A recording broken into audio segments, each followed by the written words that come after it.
Olá, pessoal da TV O Estado Web. Estamos hoje aqui com o David Bacelar, que é o representante dos trabalhadores da Petrobras dentro do Conselho de Administração da companhia.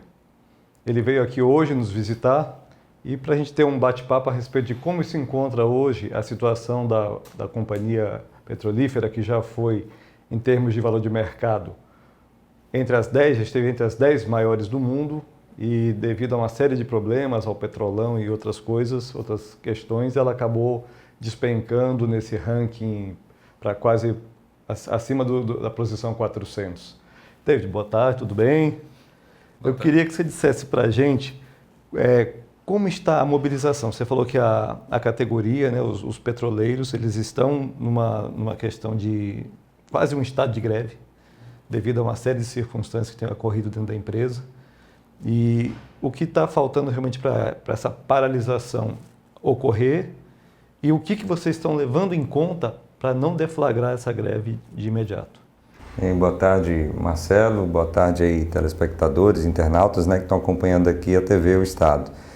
É uma oportunidade realmente importante para a gente estar esclarecendo, né, a população brasileira e aqui no caso do estado do Ceará também, sobre o que de fato está acontecendo com a empresa, né?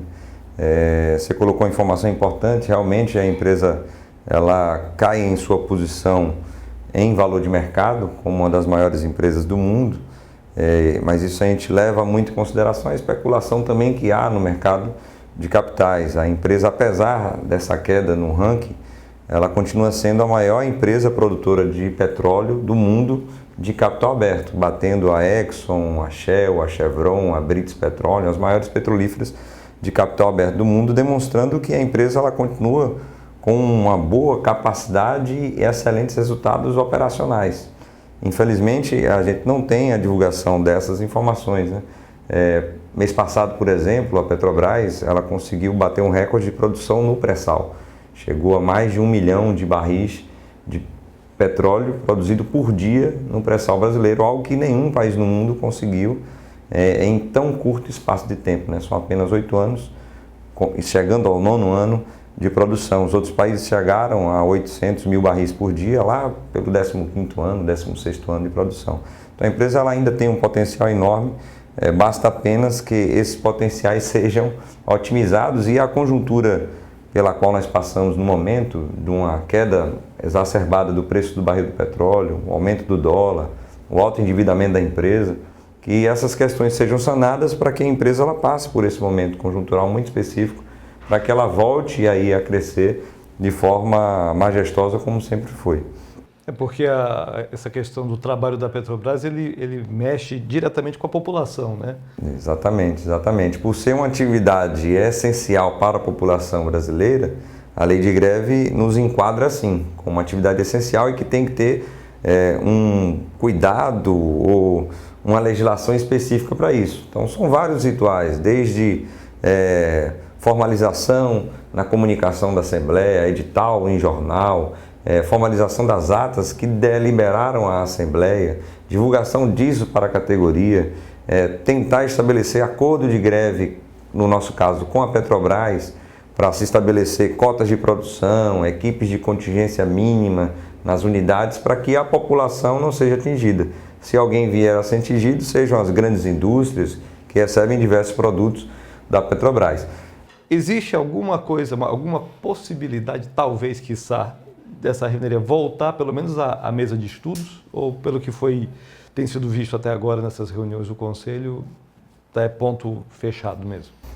Infelizmente, no dia 26 de junho, uma decisão tomada pela maioria dos conselheiros ali, do Conselho de Administração, e lembrando que são 7 indicados pelo governo federal, 2 indicados pelos acionistas minoritários e um, que lá sou eu, eleito pelos trabalhadores e trabalhadoras. Então a decisão tomada por maioria foi de um novo plano de negócio e gestão que traz um grande plano de desinvestimentos e um plano de redução de investimentos. Então a partir do momento que se reduzir os investimentos da Petrobras que seriam feitos no país, a gente por tabela já verifica aí resultados como esse que você colocou, Marcelo. Grandes obras que estavam em andamento, algumas no início, outras terminando.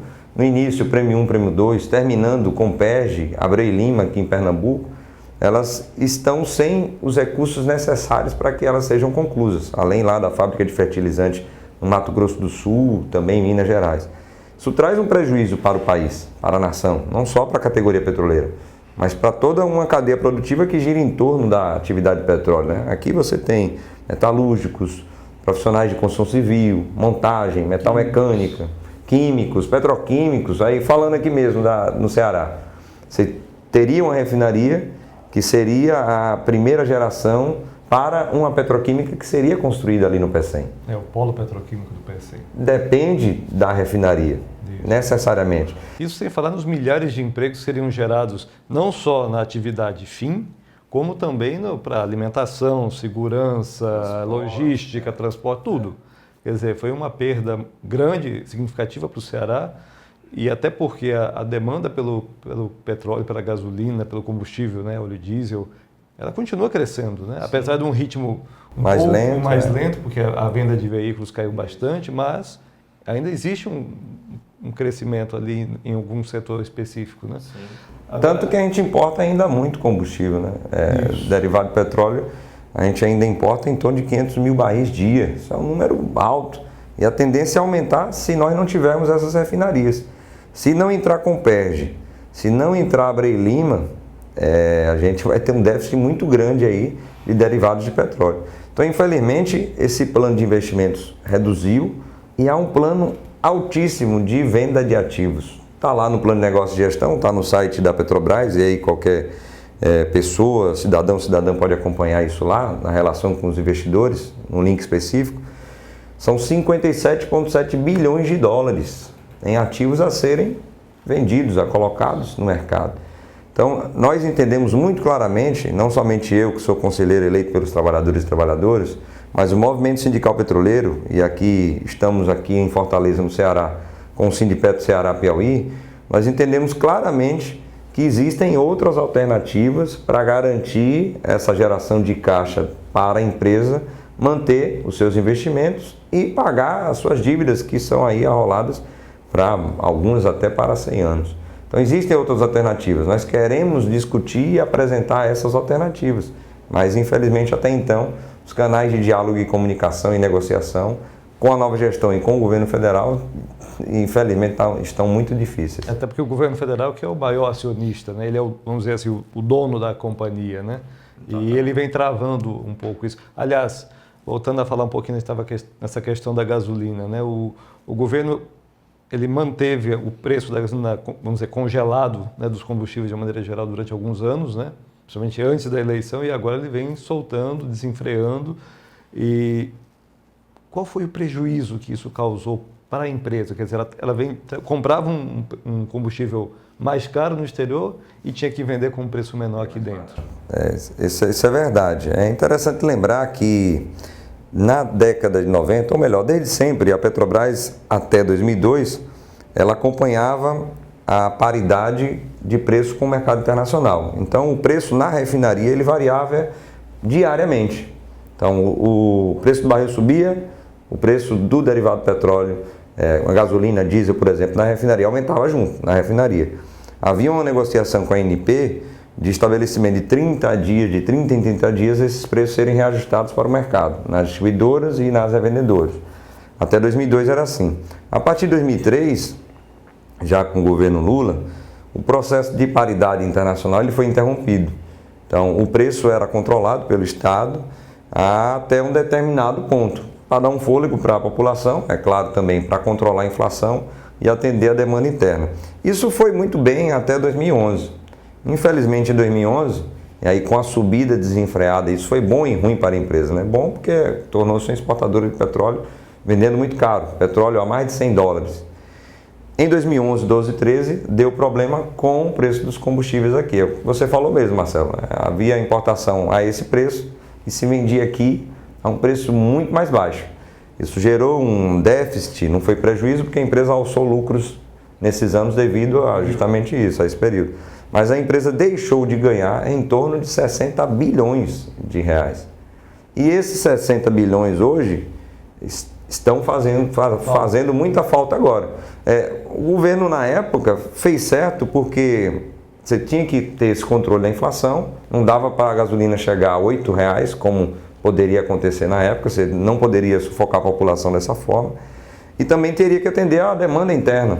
Como você colocou, na época, a venda de carros estourou aqui no país, consumo da população também de forma boa e teria que se atender essa demanda. Acertou na época, tudo bem, mas agora seria a hora do governo fazer e dar a sua contrapartida, com algumas alternativas que são possíveis, mas necessitam de decisões do governo federal, que é acionista majoritário. Inclusive na ingestão de recursos dentro da companhia, né? Exatamente, exatamente. Tem propostas que estão tramitando até no Congresso Nacional, uma delas com o senador Roberto Requião, que é lá do Paraná, era governador, hoje senador. Tem uma série de críticas quanto a ele quando era governador, principalmente com servidores do Estado. Mas como senador ele tem sido um grande guardião da indústria nacional, muito nacionalista ele, principalmente com relação à Petrobras.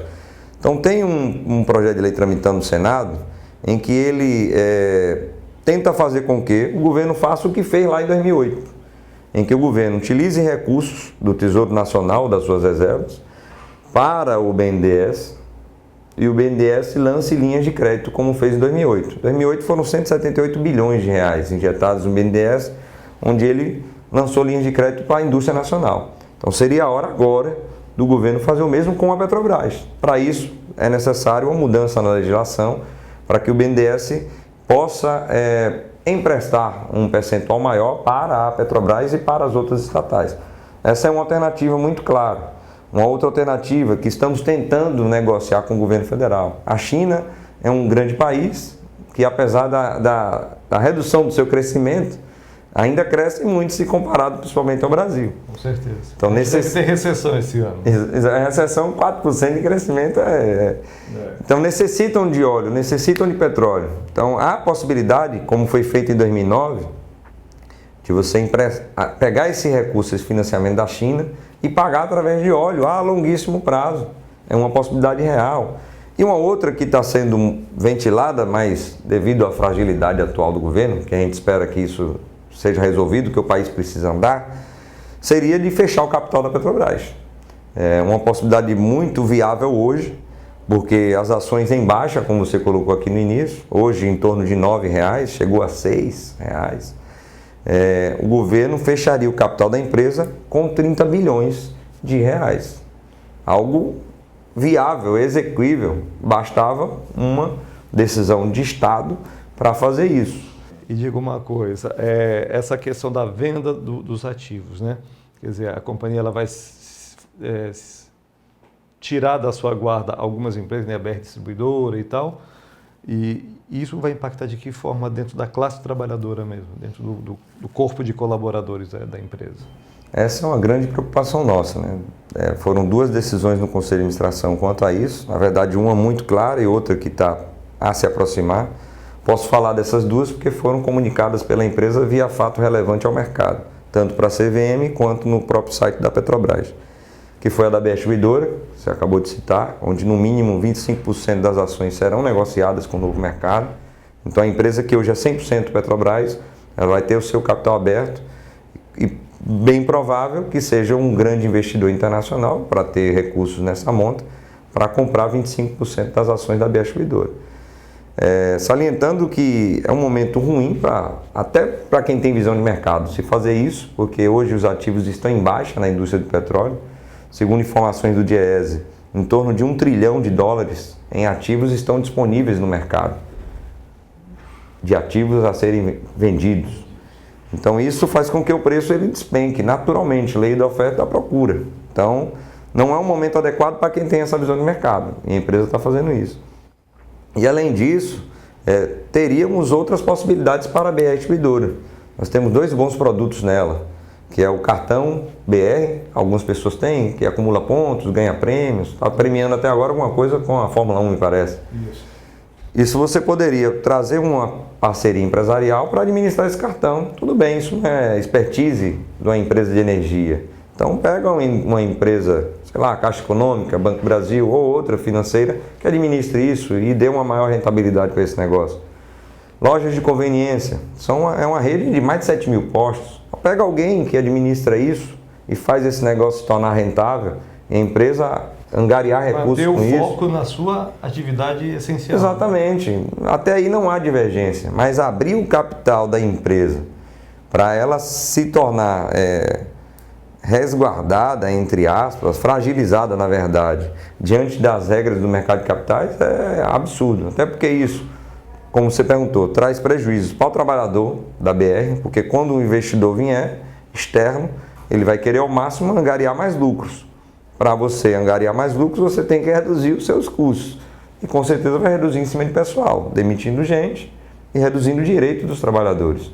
Além de ser ruim para o trabalhador, para a trabalhadora, é ruim para a sociedade brasileira. Porque qual vai ser o investidor internacional que venha ser sócio da BR Distribuidora que vai querer investir no Macapá, no Amapá, em Roraima, em Amazonas, ou nos rincões do Nordeste, ou aqui no Ceará, na Bahia? Não vão querer, os caras vão querer investir no Sudeste. Então isso é ruim para o trabalhador, é ruim para a sociedade brasileira. Não tem necessidade disso. O custo da extração do barril do pré-sal, ele é alto também, né? Porque foi muito investimento e até para você manter essa extração funcionando, o custo é alto. Essa queda abrupta e de quase 50% do preço do barril do petróleo lá fora não gera ou não inviabiliza essa extração do petróleo do pré-sal aqui dentro? Inicialmente ele foi alto, só que a gente aproveitou o momento em que o preço do barril estava alto também, né? Acima de $100. Então a maioria dos investimentos foram feitos ali de 2006 até meados de 2014, né? Os grandes investimentos.